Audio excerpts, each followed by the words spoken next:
Isang maganda at masayang araw sa inyong lahat mga bata. Narito tayo muli para sa panibago nating aralin para sa ika-6 na baitang ng Filipino. Handa ka na bang matuto ng panibagong aralin natin? Kung gayon, simulan na natin ang pagdalumat at pagtuklas ng panibago na namang kaalaman ngayong araw. At ating tatalakayin sa araw na ito ang pagbabago ng dating kaalaman batay sa bagong ideyang nakapaloob sa teksto. Sa araling ito ay mapapaunlad mo ang iyong karanasan sa pagbabago ng dating kaalaman batay sa bagong ideyang nakapaloob sa teksto. Inaasahan ding makasusulat ka ng sulating formal at may babahagi ang isang pangyayaring nasaksihan. Tunay nga na sa pagbabasa lumalawak ang ating karanasan at kaalaman sa pamamagitan ng pagtuklas ng mga panibagong kaalaman at yung mga dati nating kaalaman, higit itong nadadagdagan. Mas lumalawak pa ang pangunawa natin sa mga bagay-bagay, lalo na kung tayo ay masipag at mahilig magbasa ng mga aklat, mga kwento at iba pang panitikan. Mahalaga na nagkakaroon tayo ng kawilihan sa pagbabasa ng iba't ibang teksto. Nararapat din na masusi nating sinusuri ang anumang teksto na ating binabasa dahil maaring mabago ang ating dating kaalaman batay sa matutuklasan natin sa teksto. Maaring marami tayong naririnig ng mga kwento, hindi ba may mga impormasyon tayong naririnig at nalalaman o natutuklasan mula sa ating paligid. Ngunit, iba kapag tayo ay nagbasa, kapag nabasa natin ito, halimbawa, yung mga impormasyon na naririnig natin sa ating kapitbahay, sa ating mga kakilala, ay maaaring magbago. Lalo na kung halimbawa nagbasa tayo ng teksto, gaya ng artikulo sa isang pahayagan na masasabi nating may kredibilidad, yung sumulat. At kapag nabasa natin ang mga tekstong ito sa isang pahayagan ay maaring mabago yung mga dati nating nalalaman na narinig lang natin, Kaya naman nararapat din na masusi nating sinusuri ang anumang teksto din na ating binabasa. At dahil upang magkaroon tayo ng mabuksan yung ating critical na pag-iisip, at masuri natin kung ano ba yung totoo, wasto ba ito o hindi. Pero kung ito naman ay pahayagan, halos 80% to 90% ito ay batay sa impormasyon na kanilang nakalap, At kailangan matutunan natin ang critical na pag-iisip upang higit na lumawak yung ating kaalaman at yung pagbibigay natin ng desisyon sa mga bagay-bagay. Alin ba sa mga nababasa ko ang dapat kong paniwalaan at hindi. Okay. At ayan nga, gaya ng sinabi natin kanina, nararapat na masusi nating sinusuri ang anumang teksto na ating binabasa dahil maaring mabago ang ating dating kaalaman batay sa matutuklasan natin sa teksto. Mayaman ang ating panitikan kung kaya marami tayong maaaring pagpilian sa nais nating basahin. Mayroon itong iba't ibang anyo tulad ng nobela, pabula, parabola, alamat, korido, maikling kwento, talambuhay, balita, tula, epiko at iba pa. Tunay na napakayaman ng panitikan ng ating bansa. Hitik, siksik, liglig at umaapaw. Kaya naman napakarami nating maaring pagpilian sa mga ito. At kabilang na ang mga iba't ibang uri, gaya na at iba't ibang anyo, gaya ng nobela, yung mga pabula, yung mga nahihilig sa mga kwento na ang mga bida ay hayop, mga kwento na hango sa Biblia na tinatawag nating parabola. Mga alamat na kung saan mga ito ay kwento tungkol sa pinagmulan ng mga bagay-bagay. Korido, tulang pasalaysay ng pakikipagsapalaran ng mga hari, mga reyna at mga prinsipe. Maikling kwento, talambuhay, balita na batay sa katotohanan at mga impormasyon. Tula o yung masining na pagpapahayag ng ating damdamin. Epiko, ito ay isang tulang nagsasalaysay ng kabayanihan at pakikipagsapalaran ng isang tao o isang tribo at napakarami pang iba. Sa pamamagitan ng pagbabasa ng mga panitikan na ito ay lalawak at yayabong pa ang ating kaalaman tungkol sa minamahal nating bansang Pilipinas at ang mga panitikan sa loob nito. No, napakayaman ng panitikan ng ating bansa. Kaya marapat lamang na atin itong saliksikin, no? Basahin, unawain at suriin dahil napakarami nating matututunan higit lalo sa kultura ng ating mga kababayan. Gayon din, no, na ang panitikan ay kapatid ng ating kasaysayan, no? Maari nating makuha ang ating kasaysayan batay sa ating panitikan lalo na nung sinaunang panahon. Kaya magkapatid ang kasaysayan, di ba?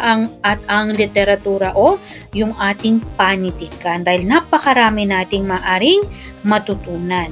Ngayon, isa-isahin natin yung mga anyo ng panitikan gaya ng pahapyo kong nabanggit kanina.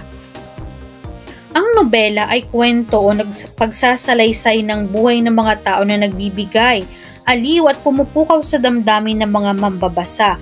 Binubuo ito ng mga kabanata na pinagdugtong-dugtong upang mabuo ang kwento. Ang mga halimbawa nito ay ang Noli Me Tangere at El Filibusterismo ni Jose Rizal. So sa madaling salita, ang nobela ay mga pinagsama-sama nating maikling kwento na umiikot, no, sa buhay ng mga pangunahing tauhan natin. No? Mga, ibig sabihin may isa, higit pa, hindi lang isa, no, dalawa, tatlo, o higit pang mga pangunahing tauhan na gumagalaw sa loob ng ating nobela. Marami rin tayong tagpuan, iba-iba yung tagpuan kung saan nagaganap ang mga eksena, di ba? O kabanata ng ating nobela. May iba't ibang suliranin silang kinakaharap na kailangang lutasin at nagiiwan sa ating na napakaraming kaisipan. Ito ang nobela, no? Binubuo ng mga kabanata o yugto, di ba?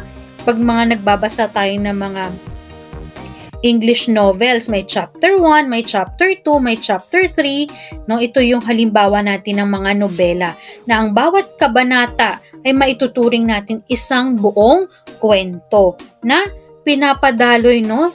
Pinagdudugtong-dugtong para magkaroon sila ng ugnayan sa isa't isa. Kung atin naman na itong sa modernong panahon, no, ito yung mga pinapanood nating mga halimbawa ay yung mga drama sa TV na may iba't ibang episode na maari nating maituring ng isang episode ay isang maikling kwento. At kapag pinagsama-sama natin ang mga episode na ito at ilalagay natin sa anyong pasulat, makakabuo tayo ng isang nobela.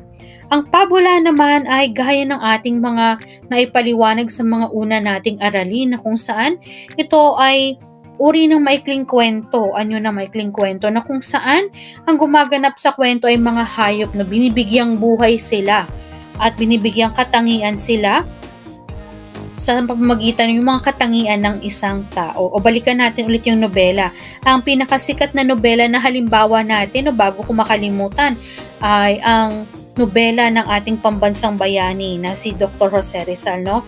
At ito yung kanyang pinaka mahusay na mga nobela, ang Noli Me Tangere at ang El Filibusterismo, na sadya namang siksik, liglig at umaapaw, no, ang maaari nating matutunan higit lalo sa ating kasaysayan. Masasalamin natin kung ano yung nangyari sa ating kasaysayan at yung pagmamalabis na ginawa sa atin ng mga nanakop sa atin nung panahon ni Dr. Jose Rizal. Okay, mabalik tayo sa pabula.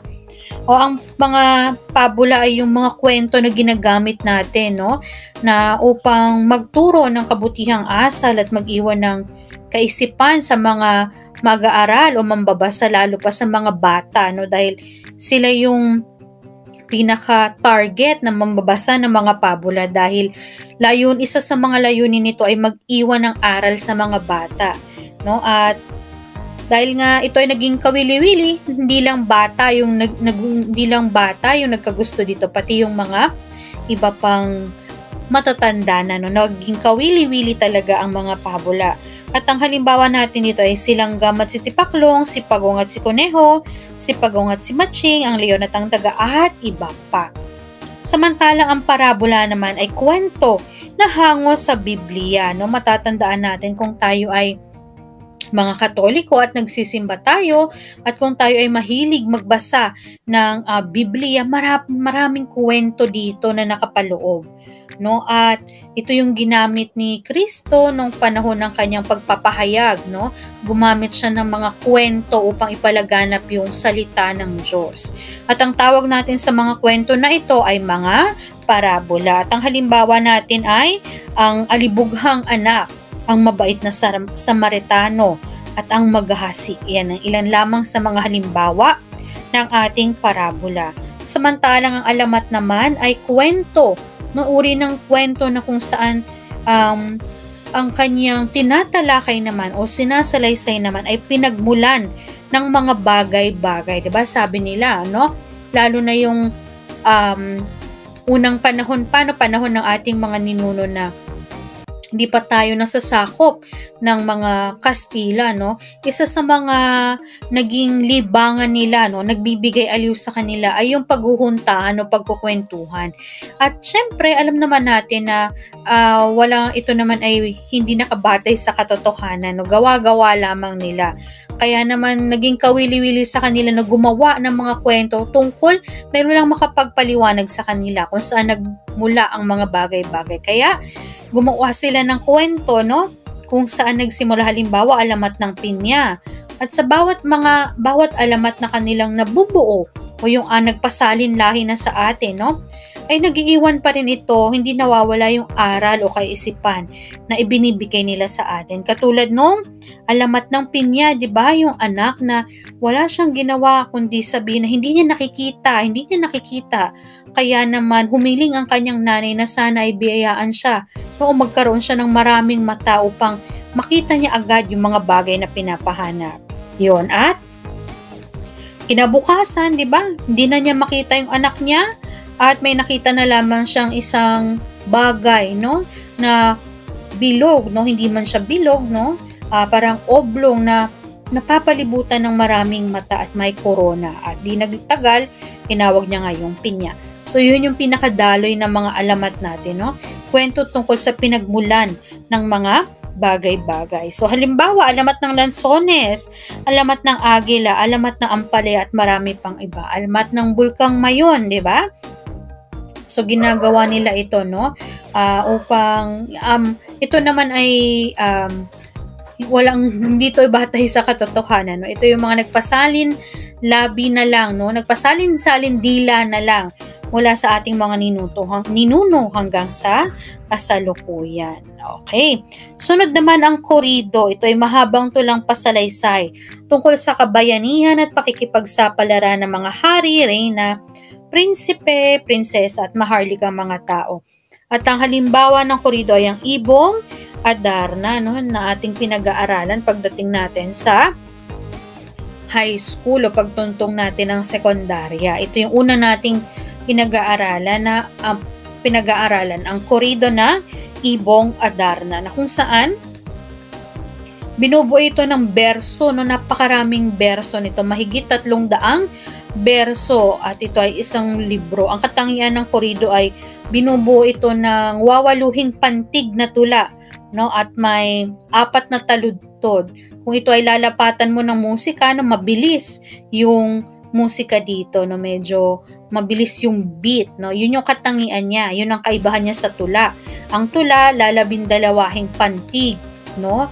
Medyo mas mahaba, 4 din ang taludtod, at kung lalapatan natin ang musika, no, malumana yung pag-awit natin dito. Samantalang sa korido mabilis, no.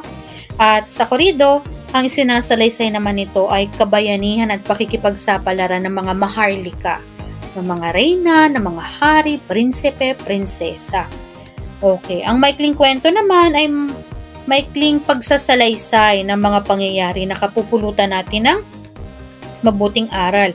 Kung ang nobela ay maraming pangunahing tauhan, marami silang tauhan, maraming tagpuan, lahat maraming suliranin, maraming kasukdulan, no? Maraming kakalasan, at maaring bawat yugto ay nagtatapos sa isang wakas. Ang maikling kwento naman ay iisa. no?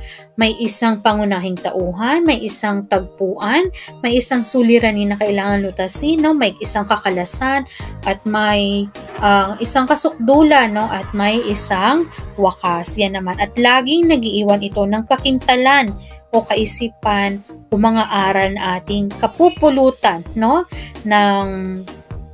O kaisipan na kapupulutan natin ng mabuting aral. At ang halimbawa natin dito ay si Juan at ang Alimango, si Juan Tamad at ang Mahiwagang Singsing, at iba pang mga kwento na ating nababasa. Okay, ang talambuhay naman ay kwento o tala ng buhay, no? Ng personal at mahalagang detalye ng buhay ng isang tao. Ang mga halimbawa ng mga talambuhay na nababasa natin ay ang mga talambuhay ng mga bayani, politiko at mahalagang personalidad sa pamayanan. Maaari mo ring isalaysay ang mga detalye ng iyong buhay sa paraan ng pagsusulat ng iyong talambuhay. Sa totoo lang, lahat naman tayo ay maaaring magsulat ng ating talambuhay, ngunit nagiging mas sumisikat lang, no, yung isang talambuhay, lalo na kung ang sumulat nito ay kilalang tao. No, maaari mang ito ay politiko o ating mga bayani o mga personalidad na nagbigay inspirasyon, no? Yung tipong nakakakuha tayo ng inspirasyon sa kanilang buhay. Kaya medyo ito yung mga talambuhay na kumbaga sa libro kung isinaaklat nila, no, yung mabenta. Lalo na kung maraming mapupulot na aral doon sa kanilang naging buhay. Lalo na yung halimbawa mula sa mahirap, no, nagsikap, yumaman, yung mga ganong kwento ng talambuhay. O halimbawa kung paano din na mula sa yaman, no, nalugmok, tas nakabangon muli. No, yan yung mga gustong-gusto natin, yung kapupulutan natin ng inspirasyon at motibasyon sa buhay. Ang balita naman ay pagsasalaysay ng mahalagang impormasyon at pangyayari sa ating pamayanan. Maaari itong mabasa sa mga pahayagan, no? Pag sinabi nating balita, makatotohanan ng impormasyon, no? At laging up to date, laging bago, no? Laging napapanahon. No? Ang mga balita natin ay nagbabago, hindi na nga lang araw-araw, minsan oras-oras, no? At ito ay nakabatay sa katotohanan. Maaari natin itong mabasa sa mga pahayagan, ngunit ngayon sa panahon ng modernong teknolohiya, maski sa mga social media platforms, ay maaari na tayo makapagbasa ng mga balita. Ang tula naman ay pagsasalaysay na may saknong at tugma na umiikot sa isang paksa. So, ang tula naman ay masining na paraan ng pagpapahayag ng ating damdamin. Ito ay may sukat, may tugma, may talinghaga, no, at binubuo ng mga saknong na kung saan maaring tumalakay sa isang paksa, no. May mga manunulat tayo ng tula na tumatalakay lamang ang kanyang paksa o ang kanyang mga tula ay umiikot lang sa kalikasan, no. Ang may mga manunulat tayo ng tula na umiikot lang, ang kanyang tanging paksa ay sa kababaihan, no, yung women empowerment, may mga ganon. May mga manunulat tayo na ang kanyang mga tula ay tungkol sa pagtuligsa sa maling pamamalakad ng gobyerno, may mga ganyan, no? Yan yung mga paksa. Ang halimbawa natin dito ay tula ng Ang Apat na Ina at Ang Aming Barangay, at napakarami pang iba.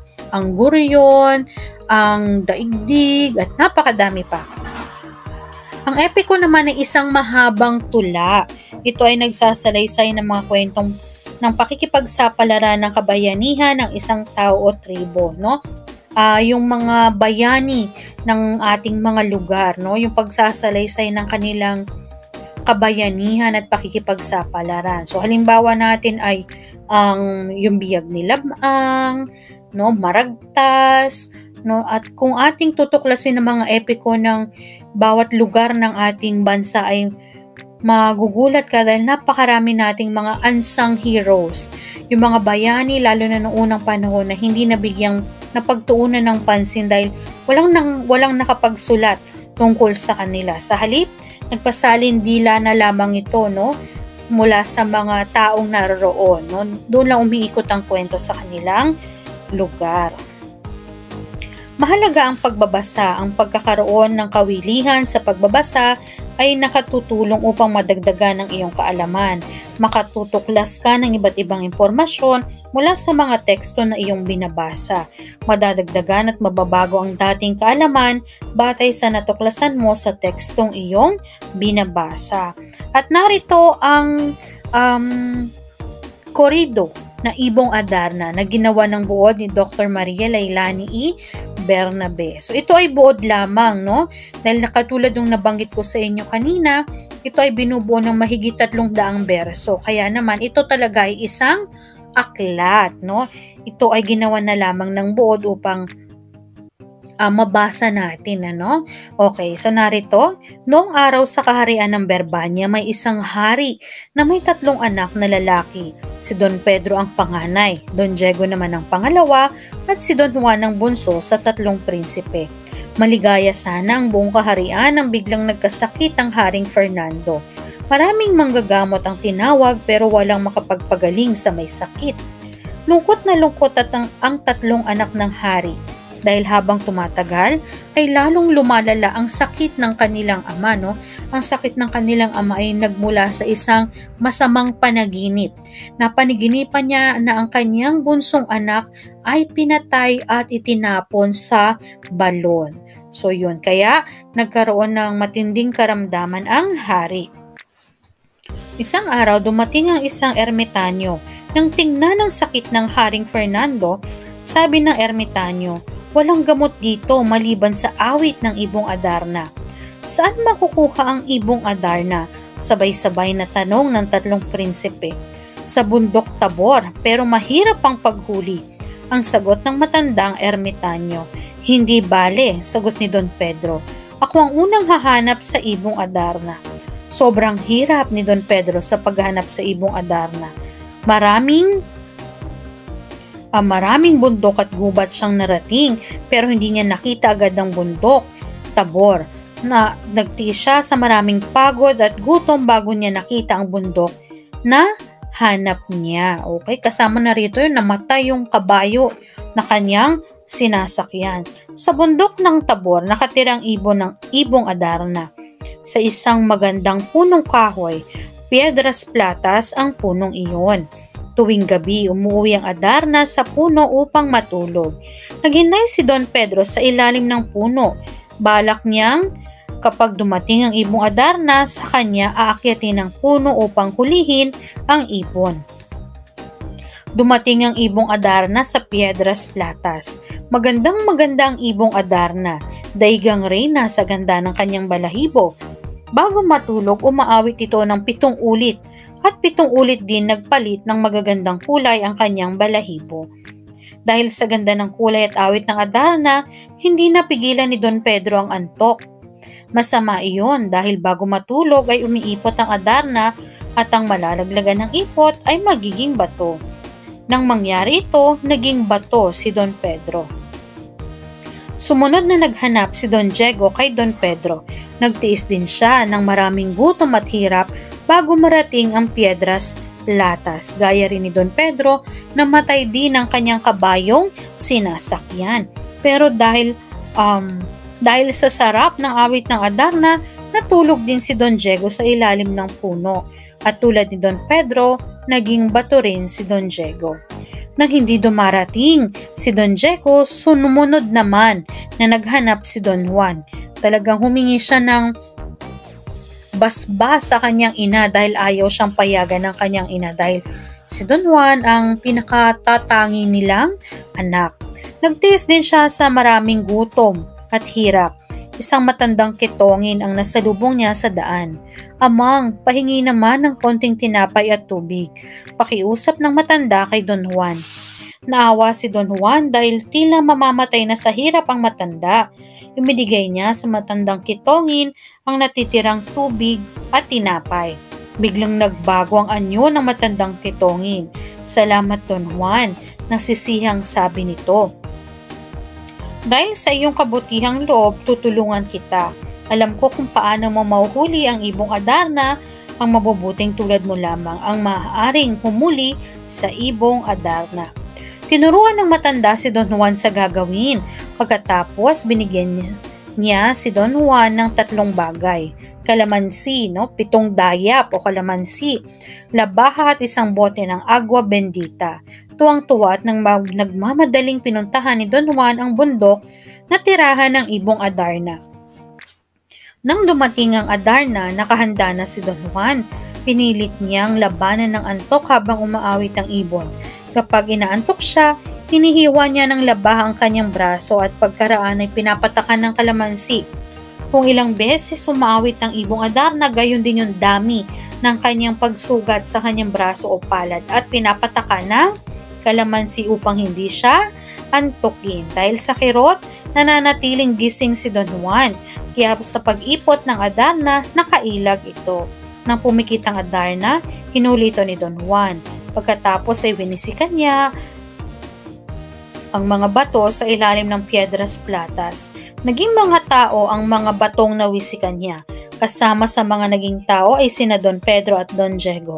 Tuwang-tuwang nagyakap ang 3 magkakapatid. Noon din ay bumalik sila sa kaharian ng Berbania. Nang marinig ni Haring Fernando ang awit ng ibong Adarna, parang himala na bigla siyang gumaling at lumakas. Nagdiwang ang buong kaharian sa nangyari at hangang-hanga sila sa katapangan ni Don Juan. Ito yung maikling buod, pero kung babasahin natin sa libro, ay napakarami pang pakikipagsapalaran bago pa na iuwi ni Don Juan o ng magkakapatid yung ibon sa kanilang kaharian. May mga pagtataksil pa na naganap, pero sa suma total, naiuwi ang ibon at napagaling ang Haring Fernando. Okay, so narito ang ilan sa mga gawain sa pagkatuto bilang isa.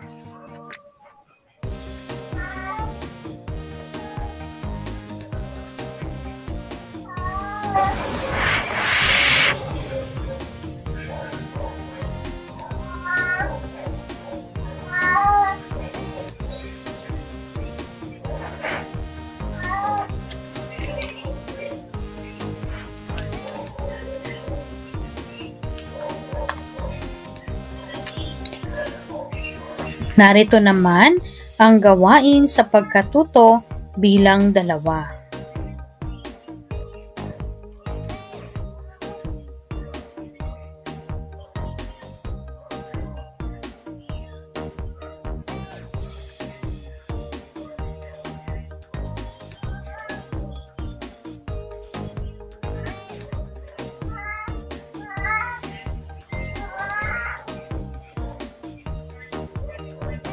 Para naman sa gawain sa pagkatuto bilang 3.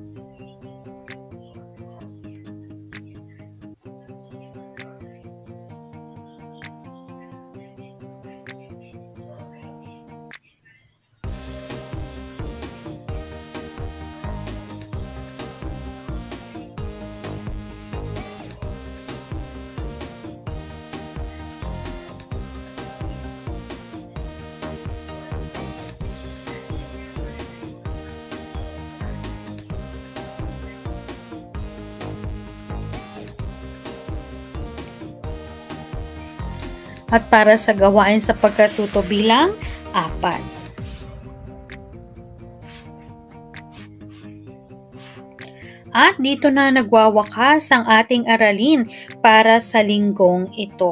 Nawa ay may natutunan ka ngayong araw at higit mong mapalawig ang iyong pagmamahal sa pagbabasa.